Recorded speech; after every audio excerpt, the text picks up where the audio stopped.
प्रधानमंत्री का जो देश के संबोधन में जो बातें आई है, उसमें जो अनाज वितरण की बात आई है,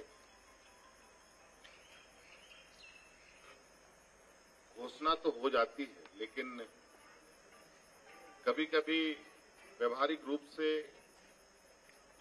सही व्यक्ति को अनाज कभी कभी नहीं मिल पाता है। इनको सिंक्रोनाइज करने की भी आवश्यकता है। आज किसी को एक लाभ नहीं, दो तीन लाभ मिल रहा है, तो किसी को एक भी नहीं मिल रहा है। आज हम लोगों ने इस राज्य में जिनके कार्ड नहीं है उनको भी अनाज देने का काम किया और दे भी रहे हैं, जरूरतमंदों को भी दे रहे हैं,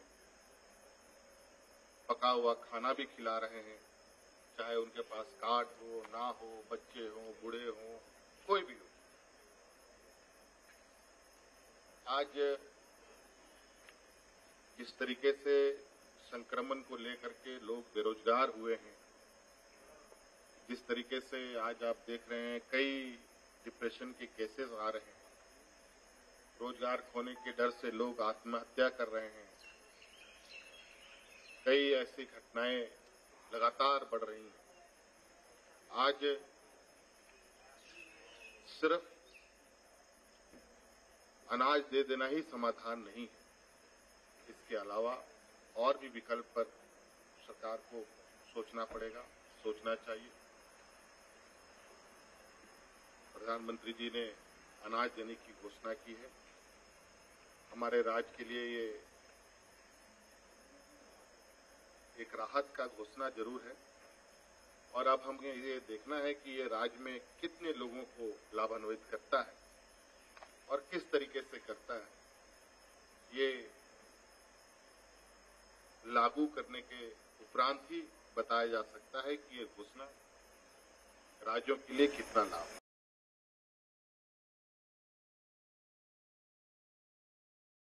In the wake of the ban which we have imposed, I don't want to go into the details of it.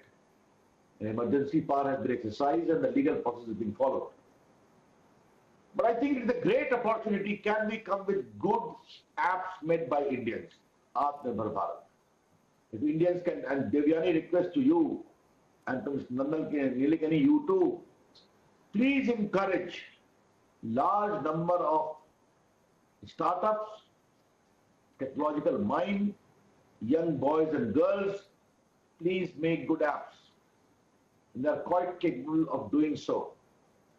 Let the dependence on these foreign apps with their own agenda for a variety of reasons must stop.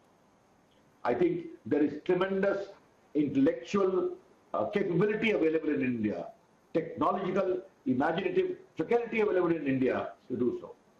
There is encouragement from our side to encourage, but they also need a helping hand from Devyani you, from Mr. Nilekani you, and many others.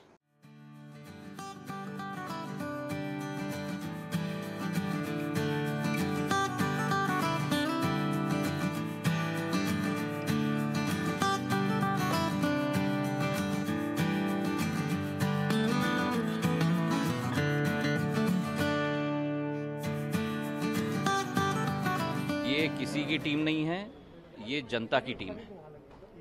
ये सरकार के मंत्री नहीं है, ये है जनता के सेवक। और उसी भावना के साथ हम लोग जनता के विकास और प्रगति के लिए जूझेंगे। जो अन्याय और जो झूठ और फरेब पिछली 15 महीने की सरकार ने की थी, उसका केवल पर्दाफाश नहीं करेंगे, लेकिन जनसेवा को अंततः तक हम लोग पहुंचाएंगे।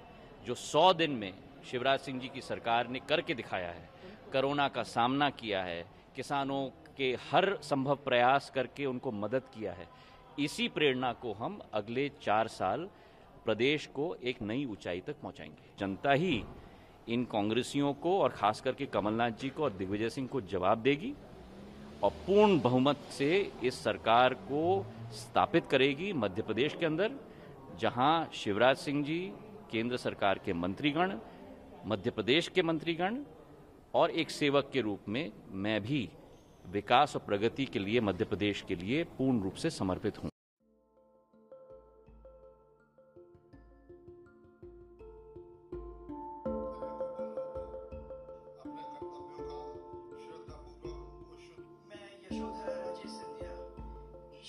आखिरकार मंत्रिमंडल का विस्तार हो गया, कैबिनेट मिनिस्टर बनाए गए हैं।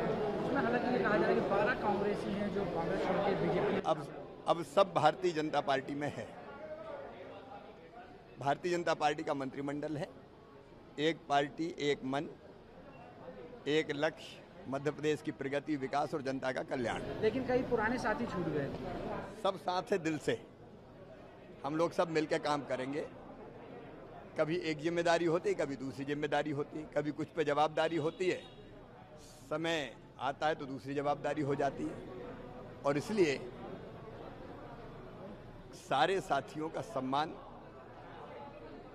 और स्थान संगठन और सरकार में सुरक्षित करते हुए भारतीय जनता पार्टी आगे बढ़ेगी। और कहीं कोई ऐसी चीज़ है कि लगता है कि और उस पर ध्यान देना चाहिए, ठीक करनी चाहिए, तो उस पर भी ध्यान देंगे और ठीक करेंगे। चंबल को ज़्यादा संख्या मिली है, चंबल से ज़्यादा मंत्री हैं और मालवा अगर दूसरी बात तो वहाँ से थोड़ा कम है, तो इसको लेकर नहीं, कुछ नहीं है। कुल मिला के मध्य प्रदेश एक है।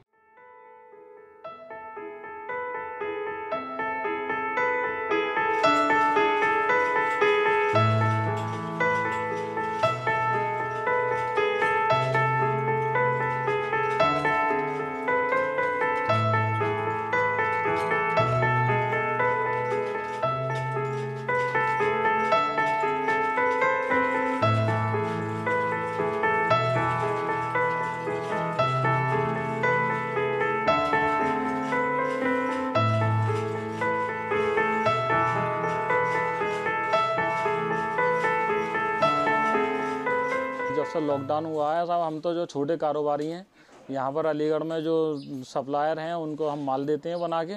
उनके जो बाहर काम है, नेपाल वगैरह काम करते हैं, बॉर्डर सील होने की वजह से माल जाने में उनकी दिक्कत हो रही है। ऑर्डर भी नहीं है उनके पास, प्लस पेमेंट नहीं आ रहा है, तो पैसा हमें भी जो कम मिल रहा है। और यहाँ पर सोशल डिस्टेंसिंग भी करानी पड़ रही है, तो लेबर जो है आधी शिफ्टों में काम कर रही है। पूरी तरह से जो है कारोबार, मतलब ये समझ लीजिए कि 25 से 30% जो है रह गया है हमारा कारोबार। लेबर को भी बेचारों को जो पैसा कम मिल रहा है, कमाई कम हो रही है इस वक्त। तो आपको ऑर्डर कम मिल पा रहा है? ऑर्डर तो साहब जब नेपाल के जो बॉर्डर सील चल रहे हैं इधर, प्लस जो चाइना से भी थोड़ा रिश्ता गड़बड़ है, तो ऑर्डर जो बहुत कम है। पेमेंट जो दिक्कत हो रही है, जो हमारे सप्लायर हैं उनके पास ही पैसा नहीं है, तो वो कहाँ से हमें देंगे पेमेंट।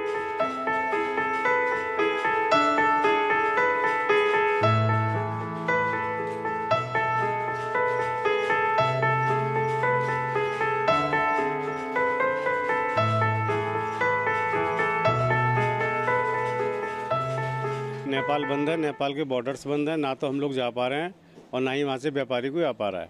आज की डेट में पोजीशन ये है कि व्यापार ऑर्डर नहीं आ पा रहे हैं। ऑर्डर ना आने की वजह से पेमेंट की भी दिक्कत है, पेमेंट भी नहीं आ पा रहा है। आज की डेट में देखा जाए तो 20 से 25% व्यापार हो रहा है। कोई पार्टी को ज़्यादा ज़रूरत है तो वो बैंक के थ्रू पेमेंट भेज के माल मंगा रही है, तो उससे खर्चे नहीं निकल पाएंगे। ना ही हम यहाँ कारखाने, छोटे छोटे कारखाने को ऑर्डर दे पा रहे हैं। छोटे कारखाने भी ऑर्डर ना मिलने की वजह से लेबर की तनख्वाह नहीं निकाल पा रहे हैं, ना ही उनको मजदूरी मिल पा रही है। दिक्कत का घर चलाने में सारी परेशानी। जब मजदूर को मजदूरी नहीं मिलेगी, 2 दिन काम कर लिया उससे घर के खर्च चल रहे हैं, या 3 दिन कर लिया उसके घर खर्च चल रहे हैं। पहले ज़्यादा काम होता था और उससे 25% भी काम नहीं है पहले से।